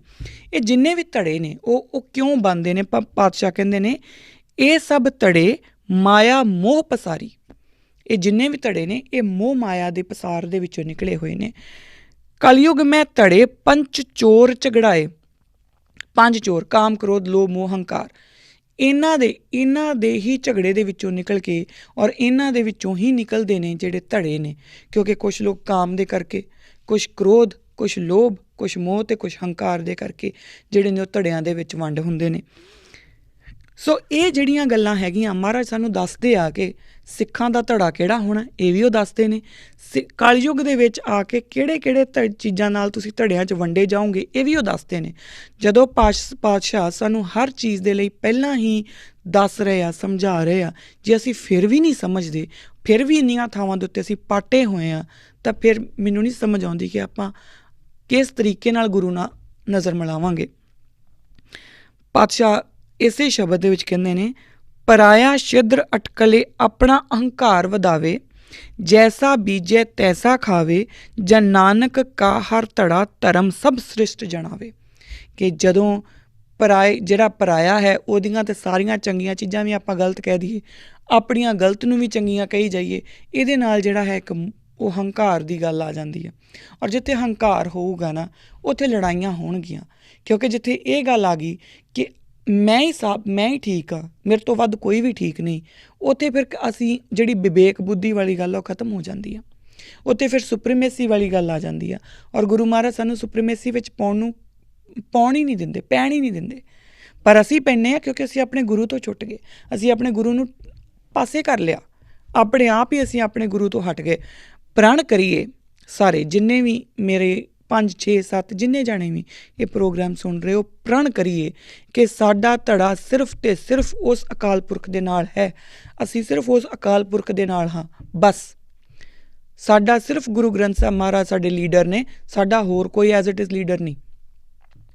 ਔਰ ਬਾਅਦ ਵਿੱਚ ਅਸੀਂ ਦੇਖੀਏ ਕਿ ਕਿਹੜਾ ਜੋ ਵੀ ਬੋਲਦਾ, ਜੋ ਵੀ ਕਰ ਰਿਹਾ ਕੰਮ, ਜਿਹੜਾ ਬੰਦਾ ਗੁਰੂ ਗ੍ਰੰਥ ਸਾਹਿਬ ਦੀ ਮਰਿਆਦਾ ਦੇ ਅਕੋਰਡਿੰਗ ਕੰਮ ਕਰ ਰਿਹਾ ਉਹਦੇ ਨਾਲ ਠੀਕ ਹੈ, ਜਿਹੜਾ ਨਹੀਂ ਕਰ ਰਿਹਾ ਉਹਦੀ ਮਰਜ਼ੀ, ਫਿਰ ਉਹ ਪਾਸੇ ਕਰੋ, ਹੈ ਨਾ। ਸੋ ਸਾਡੇ ਗੁਰੂ ਨੇ ਸਾਨੂੰ ਕੱਲੀ ਚੀਜ਼, ਮੈਂ ਗੱਲ ਪਹਿਲਾਂ ਵੀ ਕਹੀ ਸੀ ਕਿ ਜਿਵੇਂ ਕੋਈ ਸਿਆਣਾ ਬਾਪ ਆਪਣੇ ਬੱਚੇ ਨੂੰ ਇੱਕ ਡਾਇਰੀ ਦਿੰਦਾ ਨਾ ਕਿ ਜੇਕਰ ਤੈਨੂੰ ਆਹ ਮੁਸ਼ਕਿਲ ਆਵੇ ਤੂੰ ਆਹ ਕਰਨਾ, ਜੇ ਤੈਨੂੰ ਆਹ ਮੁਸ਼ਕਿਲ ਆਵੇ ਤੂੰ ਆਹ ਕਰਨਾ, ਕੱਲੀ ਚੀਜ਼ ਲਿਖ ਕੇ ਦਿੰਦਾ ਨਾ। ਸਾਡੇ ਗੁਰੂ ਨੇ ਸਾਨੂੰ ਨਾ ਸਿਰਫ ਲਿਖ ਕੇ ਦਿੱਤੀ ਆ, ਬਲਕਿ ਉਹਨਾਂ ਨੇ ਪ੍ਰੈਕਟੀਕਲੀ ਜੀ ਕੇ ਵੀ ਦਿਖਾਈ ਆ। ਔਰ ਫਿਰ ਵੀ ਅਸੀਂ ਭਟਕ ਰਹੇ ਹਾਂ। ਮੈਨੂੰ ਨਹੀਂ ਸਮਝ ਆਉਂਦੀ ਕਿ ਸਾਡੇ ਤੋਂ ਵਧੀਆ ਹੋਰ ਕਿਹੜਾ ਹੋਊਗਾ। ਹੁਣ ਉਹਨੂੰ ਵਧੀਆ ਨੂੰ ਸਮਝ ਲਿਓ ਕਿ ਅਸੀਂ ਕਿੱਦਾਂ ਦੇ ਲੋਕ ਹਾਂ ਜਿਨ੍ਹਾਂ ਨੂੰ ਸਮਝ ਹੀ ਨਹੀਂ ਆਈ ਕਿ ਗੁਰੂ ਸਾਨੂੰ ਕਹਿਣਾ ਕੀ ਚਾਹ ਰਹੇ ਨੇ। ਪ੍ਰੋਬੇਬਲੀ ਅਸੀਂ ਕਦੀ ਪੜ੍ਹਿਆ ਹੀ ਨਹੀਂ, ਕਦੀ ਅਸੀਂ ਗੁਰੂ ਨਾਲ ਗੱਲ ਹੀ ਨਹੀਂ ਕੀਤੀ, ਕਦੀ ਅਸੀਂ ਗੁਰੂ ਨੂੰ ਪੁੱਛਿਆ ਹੀ ਨਹੀਂ ਕਿ ਮਹਾਰਾਜ ਧੜੇ ਕਿਉਂ ਬਣ ਰਹੇ ਨੇ। ਗੁਰੂ ਜ਼ਰੂਰ ਜਵਾਬ ਦਿੰਦੇ ਪਏ ਨੇ ਨਾ। ਕਾਸ਼ ਅਸੀਂ ਕਦੀ ਪੁੱਛਿਆ ਹੁੰਦਾ ਕਿ ਗੁਰੂ ਪਾਤਸ਼ਾਹ ਜਿੱਦਾਂ ਮੰਜੀਦਾਰਾਂ ਨੇ ਪੁੱਛਿਆ ਸੀਗਾ ਕਿ ਸਾਡੇ ਲਈ ਉਪਦੇਸ਼ ਕੀ ਹੈ। ਕਾਸ਼ ਜਦੋਂ ਗੁਰੂ ਘਰਾਂ ਦੇ ਪ੍ਰਬੰਧ, ਚਾਹੇ ਉਹ ਸ਼੍ਰੋਮਣੀ ਗੁਰਦੁਆਰਾ ਪ੍ਰਬੰਧਕ ਕਮੇਟੀ ਹੋਏ, ਚਾਹੇ ਲੋਕਲ ਗੁਰਦੁਆਰਿਆਂ ਦੀਆਂ ਪ੍ਰਬੰਧਕ ਕਮੇਟੀਆਂ ਹੋਣ, ਜਦੋਂ ਪ੍ਰਬੰਧ ਸੰਭਾਲਣ ਤਾਂ ਕਾਸ਼ ਉਹ ਗੁਰੂ ਨੂੰ ਪੁੱਛਦੇ ਕਿ ਗੁਰੂ ਮਹਾਰਾਜ ਪ੍ਰਬੰਧ ਕਿੱਦਾਂ ਦਾ ਹੋਵੇ, ਅਸੀਂ ਕਿੱਦਾਂ ਦਾ ਪ੍ਰਬੰਧ ਕਰੀਏ। ਤਾਂ ਗੁਰੂ ਪਾਤਸ਼ਾਹ ਜ਼ਰੂਰ ਜਵਾਬ ਦਿੰਦੇ, ਉਹਨਾਂ ਦਿੱਤਾ। ਔਰ ਬਕਾਇਦਾ ਉਹ ਜਵਾਬ ਦਿੰਦੇ ਕਿ ਇਸ ਤਰੀਕੇ ਨਾਲ ਜੋ ਗੁਰੂ ਦਾ ਹੁਕਮ ਹੈ, ਗੁਰਸਿੱਖਾਂ ਕੋਲੋਂ ਉਹੀ ਕੰਮ ਕਰਾਇਆ ਜਾ ਸਕਦਾ। ਜੇਕਰ ਸਿੱਖ ਜਿਹੜੇ ਆ ਉਹ ਸੇਵਾ ਕਰ ਰਹੇ ਨੇ ਤਾਂ ਗੁਰੂ ਵੀ ਸੇਵਾ ਕਰ ਰਿਹਾ। ਇਹ ਨਹੀਂ ਕਿ ਪ੍ਰਬੰਧਕ ਆਪ ਜਾ ਕੇ ਉੱਤੇ ਕੁਰਸੀਆਂ ਦੇ ਉੱਤੇ ਚੌਕੜੇ ਮਾਰ ਕੇ ਬੈਠੇ ਹੋਣ ਅਤੇ ਜਿਹੜੇ ਸਿੱਖ ਨੇ ਉਹ ਸੇਵਾ ਕਰ ਰਹੇ ਨੇ। ਸਿੱਖਾਂ ਨੇ ਸੇਵਾ ਕਰਨੀ ਕਿਉਂਕਿ ਸਿੱਖਾਂ ਨੇ ਗੁਰੂ ਦੀ ਸੇਵਾ ਕਰਨੀ ਹੈ, ਗੁਰੂ ਸੰਗਤ ਦੀ ਸੇਵਾ ਕਰਨੀ ਹੈ। ਪਰ ਤੁਸੀਂ ਆਪਣਾ ਕਿਰਦਾਰ ਦੇਖੋ ਕਿ ਅਸੀਂ ਕਿੱਥੇ ਖੜ੍ਹੇ ਹਾਂ। ਸੋ ਅੱਜ ਦੀਆਂ ਮੇਰੀਆਂ ਇੰਨੀਆਂ ਕੁ ਬੇਨਤੀਆਂ ਪ੍ਰਵਾਨ ਕਰਨਾ ਇਹ ਬਹੁਤ ਜ਼ਰੂਰੀ ਸੀਗੀਆਂ।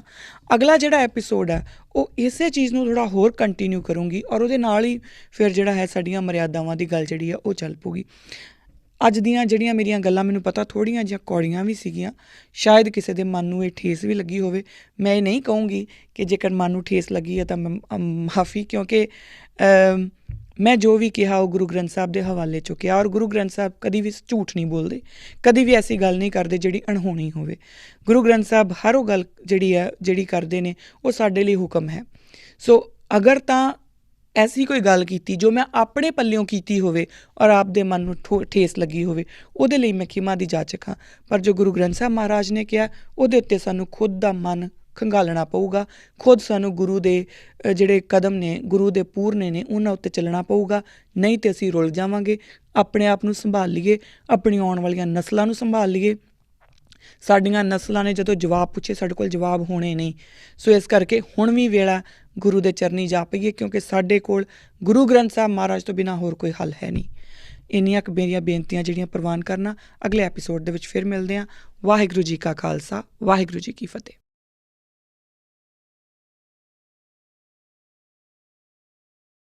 ਵਰਲਡਸ ਨੰਬਰ 1 ਸਿੱਖ ਮੀਡੀਆ ਅਕਾਲ ਚੈਨਲ ਦਾ ਸਿੱਖੀ ਤੇ ਆਧਾਰਿਤ ਬੇਹੱਦ ਹੀ ਹਰਮਨ ਪਿਆਰਾ ਪ੍ਰੋਗਰਾਮ ਕਿਰਦਾਰੇ ਖਾਲਸਾ ਅਕਾਲ ਚੈਨਲ ਦੇ ਨਾਲ-ਨਾਲ ਹੁਣ ਪੋਡਕਾਸਟ ਦੇ ਹੋਰ networks Spotify, Google podcast, Amazon audible ਅਤੇ ਐਪਲ ਪੋਡਕਾਸਟ ਤੇ ਵੀ ਉਪਲਬਧ ਹੈ।